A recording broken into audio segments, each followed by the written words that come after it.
50 বছরও তো আমরা কোনো সংস্কারের কিছুই দেখিনি। আমার মনে হয় ডক্টর ইউনূস সাহেবকে আমরা একবার সুযোগ দিয়ে দেখি। যেহেতু আমরা দেখিনি, এখানে কিছু এসেনশিয়াল সংস্কার করে দিতে হবে, নির্বাচিত সরকার যেই আসুক।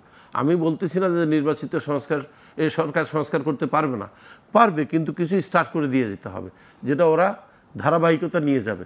যেমন আপনি যদি আমাকে প্রশ্ন করেন, আমি হয়তো যদি ক্ষমতায় যেতে পারি অনেকগুলো সংস্কার হয়তো আমি ঘড়িবসি করবো না, কারণ কিছু যদি আমার বিরুদ্ধে যায় সেটাকে আমি ওইভাবে নিজের মতো করে নেওয়ার চেষ্টা করব।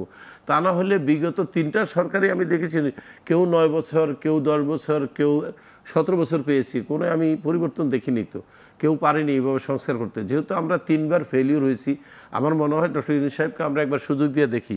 আমলাতান্ত্রিক একটা বেড়াজালের মধ্যে আছে, এগুলো কিন্তু সংস্কার করার উদ্যোগ কেউ কখনো নেয়নি। নিয়েছে যেটাকে সামনে পেয়েছে সেটা সংস্কার করেছে। অনেকগুলো রয়ে গেছে যেগুলো কোশ্চেনেবল।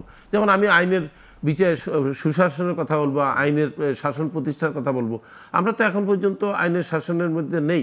এখনও তো আপনি দেখেন, একজন মুজলুম বা একজন নির্যাতিত লোক আদালতে গেলে এমনও হয়েছে যে বিচারপতি বলছে উনি শুনতে চাচ্ছেন না মামলাটা। আমার কাছে মনে হয়েছে আইনের শাসন এখনও প্রতিষ্ঠা হয়নি। এখনও সেখানে সংস্কার দরকার, যে যেখানে বিচারপতি এই কথা বলার কোনো সুযোগ নাই যে আমি এই মামলা শুনবো না।